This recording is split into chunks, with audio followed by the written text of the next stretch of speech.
केवळ फलटण तालुक्यातच नव्हे तर संपूर्ण राज्यामध्ये प्रसिद्ध असलेलं हे गिरवी गाव.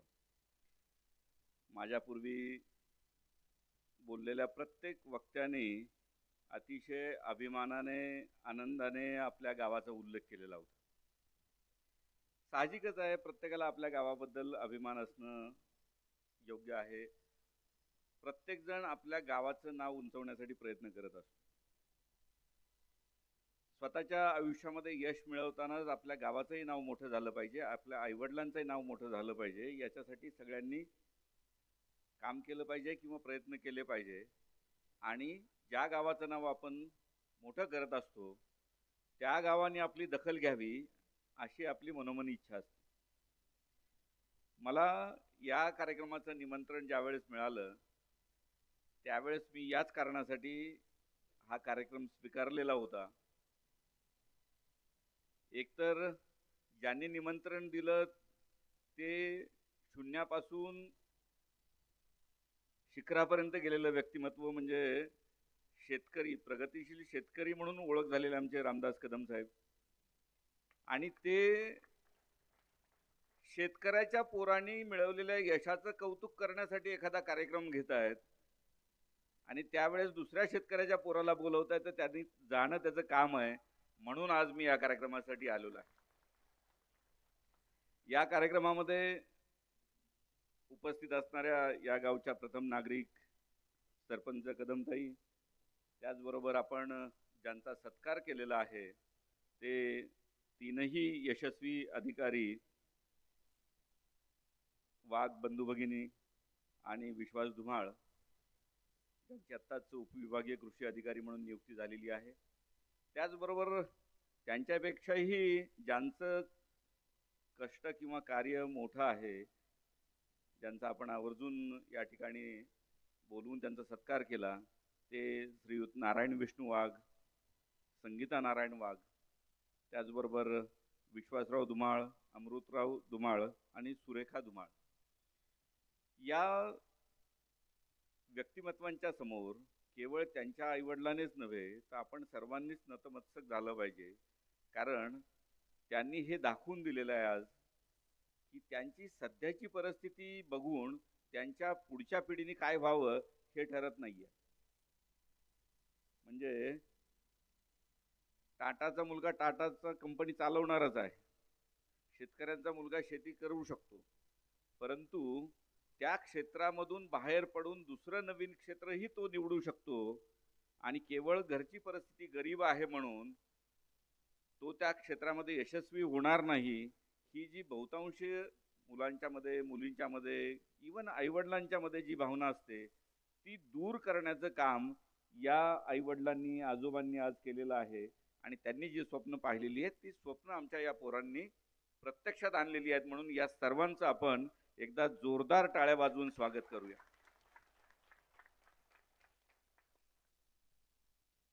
आता माझ्या सुरुवातीला जसं मी म्हटलं की हे स्वागत आणि हे गावानी करणं याला एक वेगळं महत्त्व आहे. आमचे तहसीलदार साहेब डॉक्टर अभिजित पण म्हटले की बाहेर तुम्ही काय केलेलं आहे हे तुम्हाला माहीत असतं, बाहेरच्या लोकांना माहीत असतं, परंतु ज्या व्यक्तींच्या किंवा लोकांच्या नजरेसमोर आपण बिन कपड्यातून जाऊन आज पूर्ण कपड्यामध्ये या ठिकाणी एवढ्या वयापर्यंत मोठे झालेलो आहोत, त्या लोकांच्या मध्ये आज आम्ही काय मिळवलेलं आहे हे दाखवण्याचा आणि त्यांच्या डोळ्यामध्ये जे कौतुक पाहण्याची इच्छा असते ते प्रत्येक मुलाच्या मुलीच्या मनामध्ये असते. आणि मी रामदास कदम साहेब आणि त्यांच्या सहकाऱ्यांचं मनपूर्वक अभिनंदन करेल, त्यांचे आभार मानेल की त्यांनी आमच्या या लेकरांची इच्छा आज पूर्ण केलेली आहे. खरं तर आता विशालने सांगितलं की आता ग्रामीण भागातील युवक युवती सुद्धा, मुलं मुली स्पर्धा परीक्षेद्वारे प्रशासनामध्ये यायला तितकेसे इच्छुक नाही आहेत. आता त्याच्यामध्ये आणि माझ्यामध्ये किमान एका पिढीचं अंतर आहे. मला त्यांनी आता बसल्या बसल्या विचारलं की सर तुम्ही कुठल्या कॉलेजला होते, कधी कॉलेजला होते. मी त्याला विचारलं, बाकीच्यांची माहिती घेतली. माझे वर्गमित्र इथं बसलेले आहेत, आवर्जून मी येणार म्हणून तिथं आलेले आहेत, त्यांच्या कन्येला घेऊन आलेले आहेत. हे सांगण्याचं कारण असं आहे की 2000 पूर्वी, 90-2000 पूर्वी तुम्हाला आयुष्यामध्ये काय करायचं, यश म्हणजे काय आहे आणि कशाला यश म्हणायचं, याची फार मर्यादित क्षेत्र होती. इथं बसलेले जे आई-वडील असतील किंवा माझ्या वयाची जी मुलं असतील किंवा आता जे आई-वडील झालेले आहेत, त्यांना आठवत असेल की 10वी-12वी ला गेल्यानंतर आई-वडिलांचं किंवा पै-पाहुण्यांचं, मित्रांचं, वडीलधाऱ्यांचं, मार्गदर्शकांचं सगळ्यांचं स्वप्न कॉमन असायचं. एकतर तू डॉक्टर हो किंवा इंजिनियर हो आणि त्याच्यानंतर जमलं तर अधिकारी हो. यशाचे पॅरामीटर्स हेच असायचे. कारण त्यावेळेस बाकीची क्षेत्र तेवढी विकसित झालेली नव्हती, तेवढी उपलब्धता त्याच्यामध्ये चॉईस नव्हती आणि म्हणून इकडे जाण्याचा कल जास्त असायचा. आपल्या सुदैवाने आजच्या पिढीला केवळ स्पर्धा परीक्षा किंवा प्रशासनामधली नोकरी हे एकमेव नोकरीचं साधन उपलब्ध नाहीये. अनेक क्षेत्र आज आपल्यासाठी उपलब्ध झालेली आहेत आणि त्याच्यामध्ये सुद्धा आपण अत्युच्च यश मिळवू शकतो आणि आपल्या गावाचं नाव उज्ज्वल करू शकतो. आणि त्यामुळे केवळ स्पर्धा परीक्षा आणि नोकरी ही एकमेव आपल्यासाठी क्षेत्र नाही आहे. बघा, आपण सर्वजण शेतकरी कुटुंबातनं येतोय आणि मी सुरुवातीलाही सांगितलं, रामदास कदम साहेबांची माझी जी ओळख झालेली आहे ती केवळ शेती या नात्याने झालेली आहे. शेतकरी म्हणून आणि कुटुंबातला एक सदस्य म्हणून मी त्यांच्याकडे पाहिलं. ते कुठल्या पक्षाचे आहेत, कुठलं काम करतात हे माझ्यासाठी गौण आहे. परंतु त्यांनी स्वतःच्या कुटुंबाच्या आर्थिक परिस्थितीमध्ये स्वतःच्या कष्टाद्वारे जो बदल घडवलेला आहे, जे आधुनिक विचार, आधुनिक तंत्रज्ञान आपल्या शेतीमध्ये अवलंबलेलं आहे, ते माझ्यासाठी जास्त कौतुकास्पद आहे. आणि त्याच्यामुळे बाकीच्याही शेतकऱ्यांसाठी ते एक आदर्श व्यक्तिमत्व आहे. त्याचबरोबर या क्षेत्रामध्ये जे जे शेतकरी आपल्याकडे खूप चांगलं काम करणारे आहेत, आपल्याकडे धुमाळवाडीचं आत्ता आपण प्रत्येक जण नाव घेतो की फळांचं गाव धुमाळवाडी म्हणून. हे नाव काही अचानक तयार झालेलं नाहीये. त्या गावातल्या प्रत्येक शेतकऱ्यांनी त्या क्षेत्रामध्ये अतिशय चांगलं यश मिळवलेलं आहे, म्हणून त्या गावाचं नाव झालेलं आहे. म्हणून कुठलंही क्षेत्र वाईट नाहीये. माझा सांगण्याचा उद्देश एवढा आहे की नोकरी मिळाली, सरकारी नोकरी मिळाली म्हणजेच केवळ यश आहे असं समजण्याचं कारण नाही. आणि हे सांगणं यासाठी आवश्यक आहे कारण आज स्पर्धा परीक्षेमध्ये, आता विशाल म्हणत होता की कॉम्पिटिशन खूप वाढलेली आहे. जेवढी कॉम्पिटिशन जास्त असते तेवढी आपली यश मिळवण्याची पॉसिबिलिटी कमी होत जाते. आणि यशाची पॉसिबिलिटी कमी होत असेल तर अपयश येण्याची शक्यता वाढते आणि त्याच्यातनं नैराश्य येण्याची शक्यता खूप वाढते. आणि त्याच्यामुळेच आपला प्लॅन बी पण तयार असला पाहिजे. प्लॅन ए जर तुमचं चॉईस स्वतःची असेल की स्पर्धा परीक्षेद्वारे मी एक चांगल्या पद्धतीने समाजाची सेवा करू शकेल, माझ्या आईवडिलांची सेवा करू शकेल, माझ्या कुटुंबाचं आर्थिक स्थैर्य येऊ शकेल, काही हरकत नाही. स्पर्धा परीक्षेद्वारे तुम्ही प्रशासनात आलंच पाहिजे.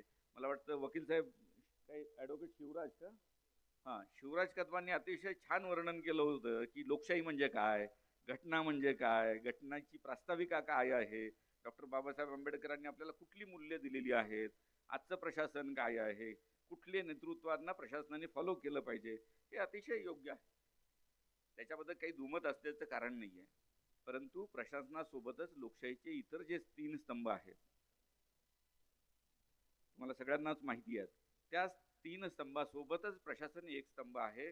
आणि या 4ही स्तंभांची जबाबदारी आपापल्या परीने ही सारखीच आहे. आणि ही 4 स्तंभ ज्यावेळेस आपापल्या जबाबदारी निर्वहन करतील, त्याचं पालन करतील, त्यावेळेस आपली लोकशाही निश्चितपणे भक्कम झाल्याशिवाय राहणार नाहीये. म्हणून प्रशासनाच्या या स्तंभामध्ये किंवा लोकशाहीच्या या स्तंभामध्ये, प्रशासनामध्ये तुमचं स्वागत आहे. आता या ठिकाणी बरेचसे विद्यार्थी बसलेले असतील. विशालनीही अपेक्षा व्यक्त केली की आपलं गाव अधिकाऱ्यांचं गाव म्हणून ओळखलं गेलं पाहिजे. काही हरकत नाही, चांगली गोष्ट आहे. आपल्याकडचे माझ्याच जिल्ह्यातले डॉक्टर संदीप भाजीबाकरे नावाचे एक अधिकारी आहेत, DYSP म्हणून ज्यांचं सिलेक्शन झालेलं होतं. त्यांची बहीण रोहिणी भाजीबाकरे म्हणून आता तमिळनाडू केडरमध्ये IAS ऑफिसर आहेत. या दोघांनी एक असंच स्वप्न पाहिलेलं होतं जे तू बोलून दाखवलं आज.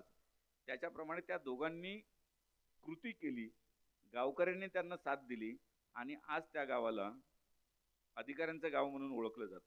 माढा तालुक्यात गाव आहे, आय थिंक उपळाई काहीतरी नाव आहे. उपळाई बरोबर आहे ना? तर त्या ठिकाणी प्रत्येक घरामध्ये आता एखादा अधिकारी कर्मचारी आहे. आपल्याकडे बघा सैनिकाची गावं आहेत. प्रत्येक घरातून सैनिक गेलेला आहे. हे कशाचं लक्षण आहे?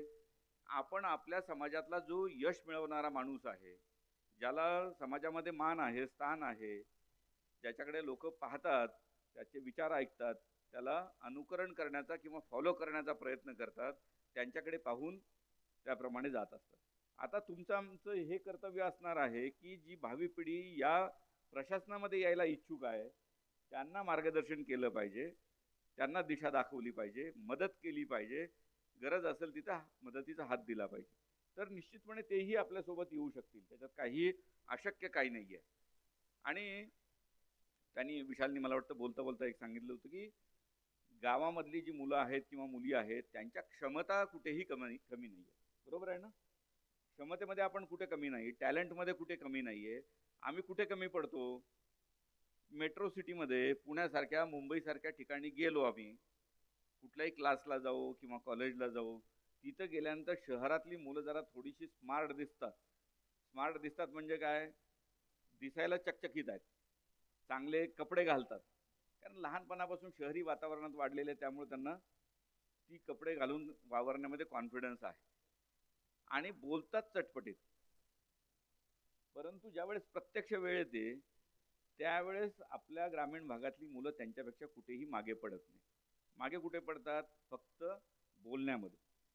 इंग्लिशचा पेपर लिहायला सांगितला तर चांगले मार्क मिळतील, परंतु प्रत्यक्ष बोलायची वेळ आली की मग आमचा कॉन्फिडन्स लूज होऊन जातो. त्याच्यात आमचा दोष कमी आहे, परंतु प्रत्यक्ष आम्ही ज्याला आपण मातृभाषा म्हणतो, भाषा कशी शिकतो आपण? शाळेमध्ये आपण फक्त लिहायला वाचायला किंवा ग्रामर वगैरे शिकतो, ते अभ्यासापुरतं झालं, परंतु भाषा ही बोलण्याने येते. प्रत्यक्ष बोलण्याची प्रॅक्टिस आपल्याला असत नाही इंग्लिशमध्ये, आणि त्यामुळे आमचं स्पोकन इंग्लिश वीक राहतं आणि म्हणून आमचा कॉन्फिडन्स डळमळीत होतो. परंतु प्रत्यक्षामध्ये कुठेही आपण कमी नसतो. आता ज्यांची ज्यांची तुम्ही नावं घेतली ना, त्याच्यातले बरेचसे लोक ग्रामीण भागातून आलेले आहेत.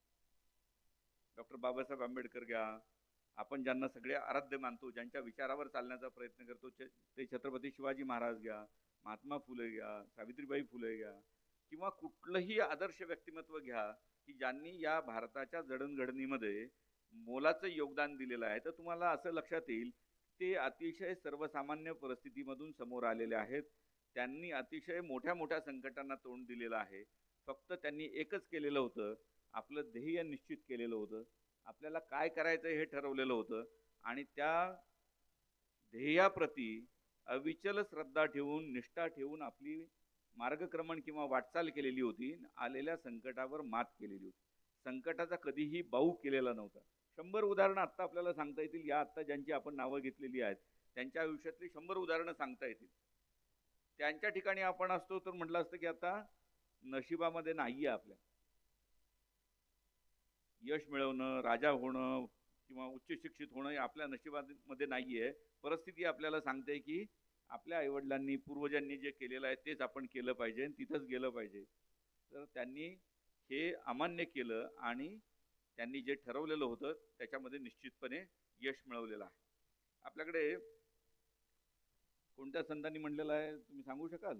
पुत्र भवा ऐसा गुंडा ज्याचा तिन्ही लोकी झेंडा. त्याचा अर्थ काय?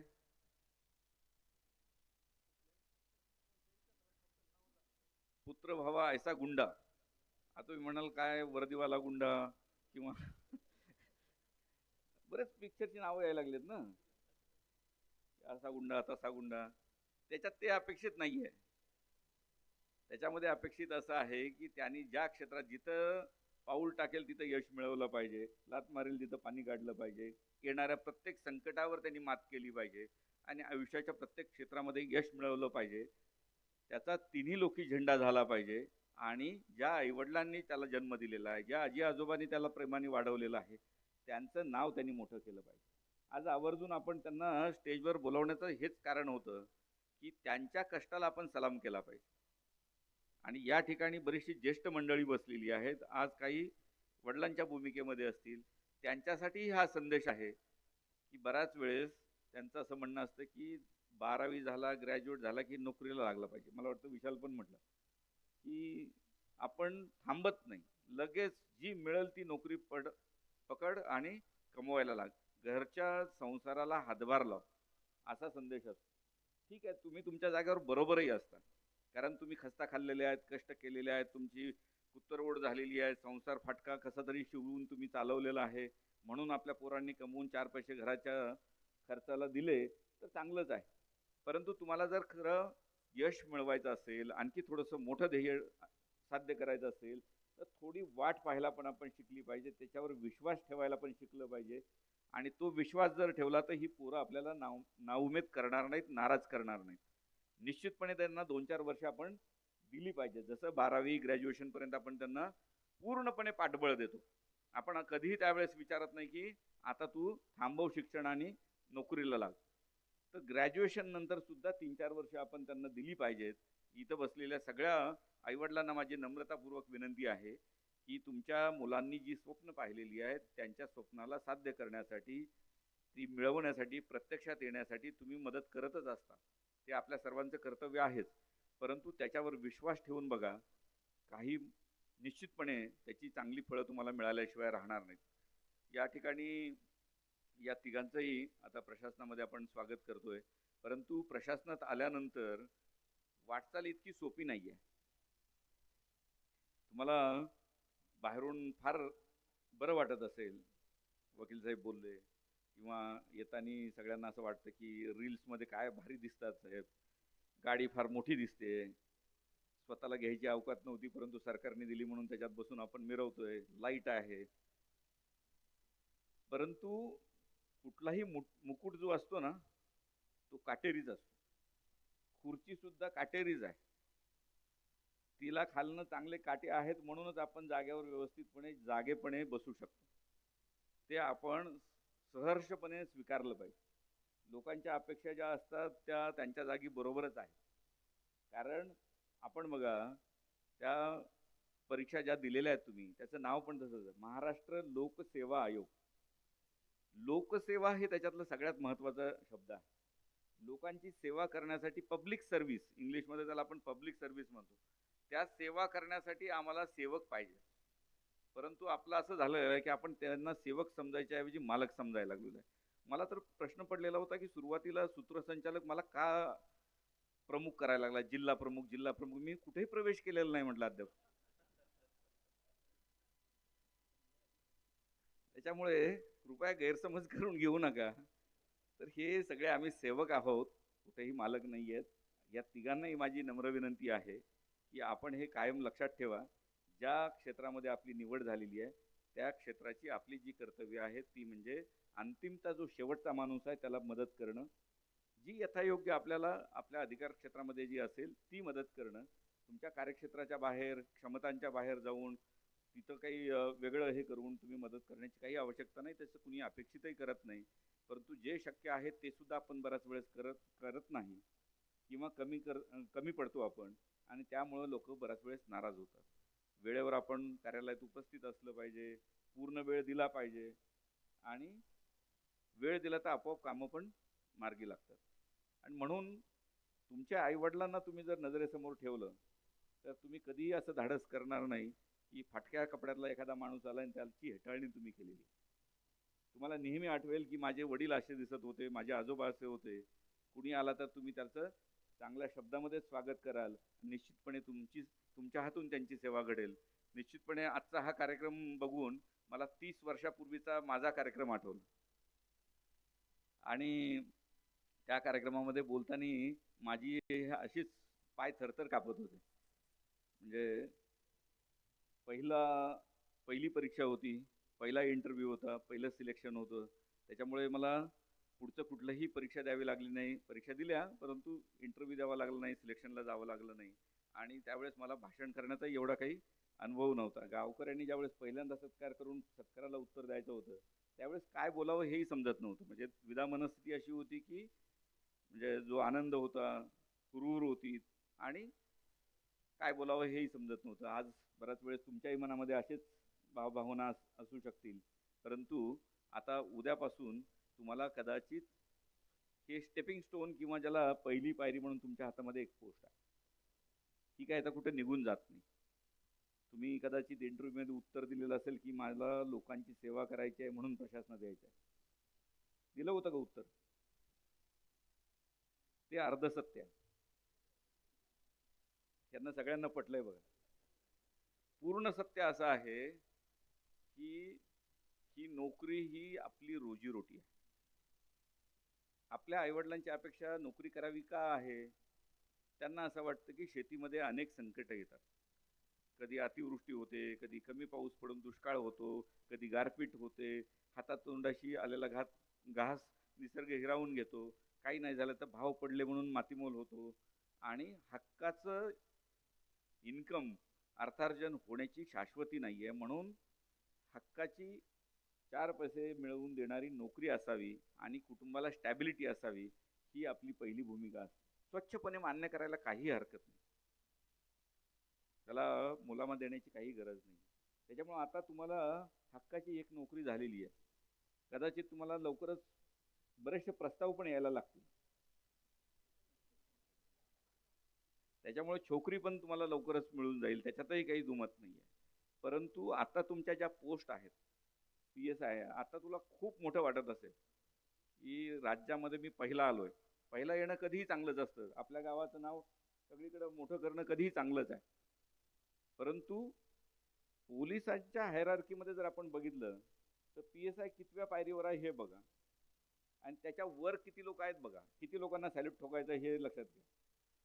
मग आता हे वय आहे तुझ्याकडे, या 2-3 वर्षामध्ये ह्याच्यातल्या किती पायऱ्या कमी करता येऊ शकतील तर त्या आपण केल्या पाहिजे. आता ॲग्रिकल्चरमध्ये एंट्री लेवलची सगळ्यात मोठी पोस्ट विश्वासला मिळाली, हे विशालला मिळालेली आहे. डायरेक्ट रिक्रुटमेंट ॲग्रिकल्चरमध्ये तर काही नाही आहे. पण त्याच्यासाठी ॲग्रिकल्चरमध्येच येऊन थांबण्याचं काही कारण नाही आहे. MPC मधली त्याची ॲग्रिकल्चरमधली सगळ्यात मोठी पोस्ट समजा आता रिक्रुटमेंटची झालेली आहे, तो दुसऱ्या पोस्टसाठी प्रयत्न करू शकतो, UPSCसाठी ट्राय करू शकतो. म्हणजे ज्या कृषी आयुक्तांना त्याला नमस्कार चमत्कार करायचा आहे, त्याच्याऐवजी डायरेक्ट कृषी आयुक्तही बनवू शकतो 10-12 वर्षात. या संधी आहेत, त्याच्यामुळे या संधीकडे पण तुमचं लक्ष असू द्या. सत्कार वगैरे हे सगळं होत राहतील, त्याच्यामध्ये आता जास्त वेळ न घालवता पुढचे 2 वर्ष आणखी तुम्ही द्यायला काही हरकत नाही.